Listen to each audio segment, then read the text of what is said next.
Look, we've all seen the commercials. A smiling, impossibly attractive family glides through a home that basically runs itself. The lights dim romantically without anyone touching a switch. The coffee maker knows, somehow, that you've just woken up and starts brewing your favorite single-origin whatever. The thermostat has already adjusted the temperature because it sensed you were feeling a bit chilly. This is the dream they're selling us, isn't it? A life of effortless convenience. A technological utopia where every mundane task is handled by a friendly, invisible butler living in your walls. It's the Jetsons, but with better Wi-Fi and a deeply unsettling privacy policy. They call it a smart home. And yes, on the surface, it's brilliant. Who wouldn't want their house to anticipate their every need? It's a seductive promise.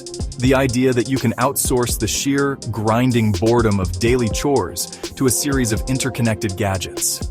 You can ask a small plastic cylinder what the weather is, and it will tell you. You can tell your front door to lock itself from miles away. You can even have your refrigerator add milk to your shopping list because it noticed you were running low. It all sounds so wonderfully simple, so liberating. It's technology finally catching up to our laziest, most futuristic fantasies. But here's the thing about a promise that sounds too good to be true. It often is. The seamless push-button paradise they advertise conveniently leaves out the fine print. And that fine print is where the magic and the menace truly lies.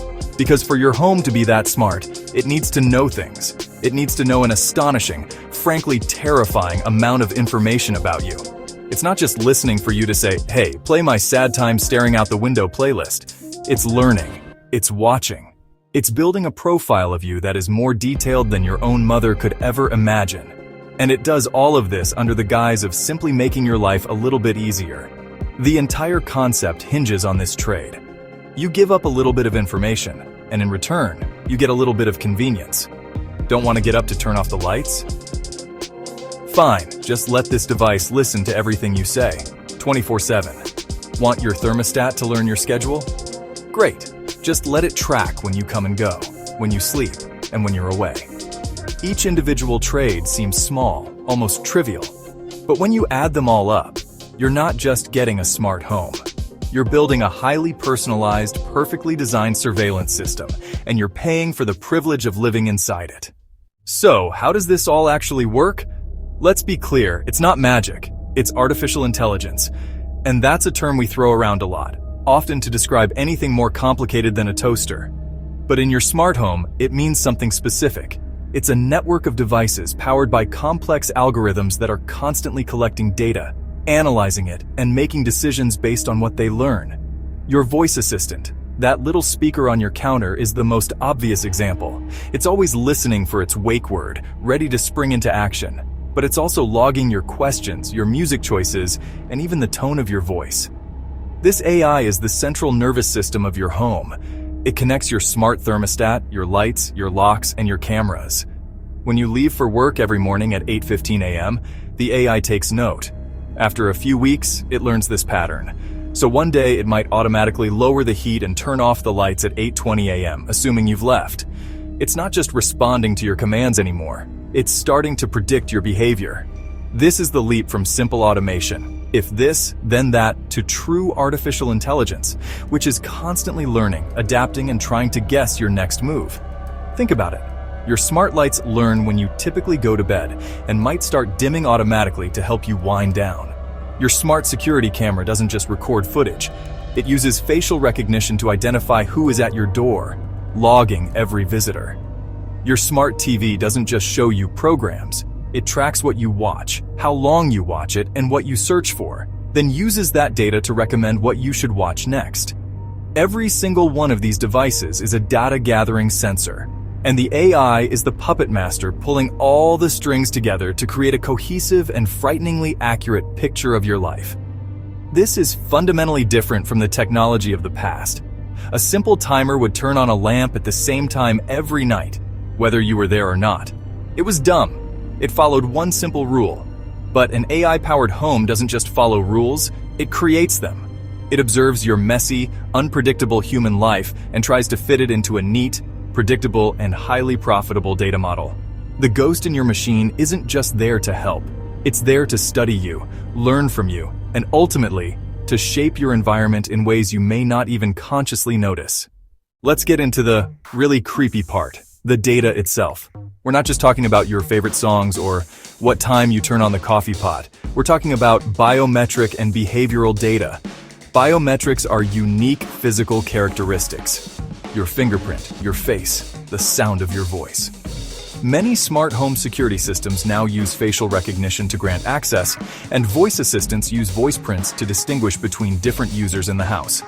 This means your home doesn't just know someone is there, it knows it's you, specifically you, and it logs that information forever. Beyond biometrics, these systems are experts at collecting behavioral data. This is the digital footprint of your daily routine.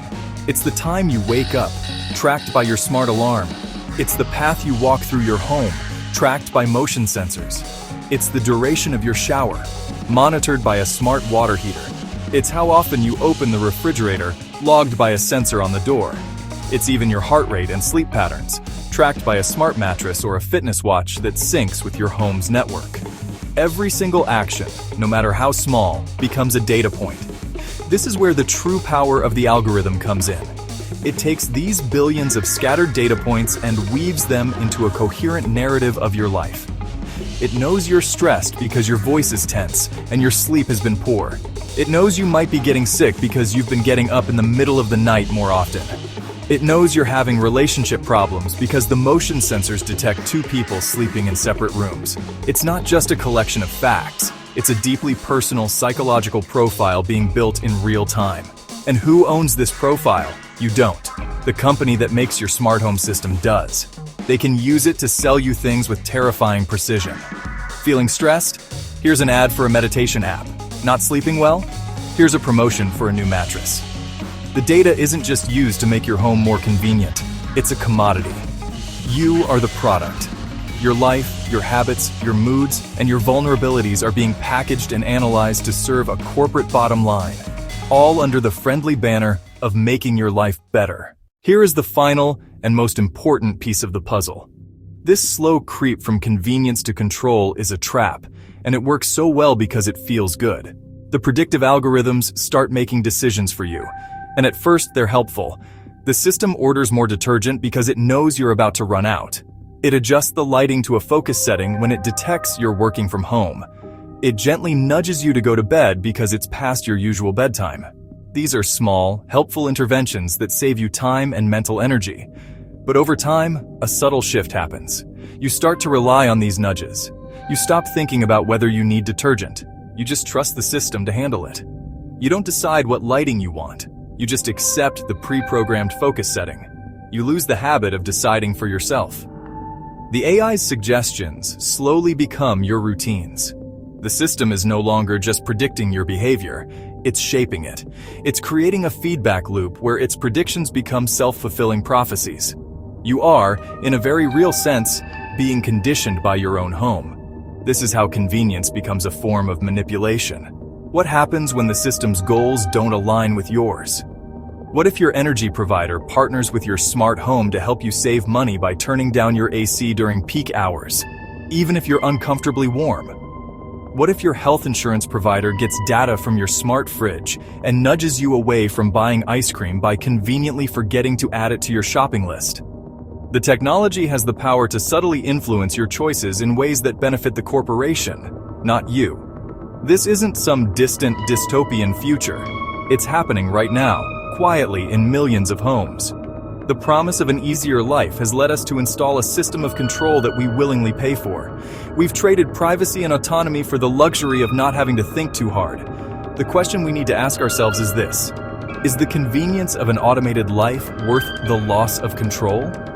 Because once you hand over the reins, it's incredibly difficult to get them back. Your smart home might be helpful today, but it's learning to be your boss tomorrow. And you won't even notice until it's too late.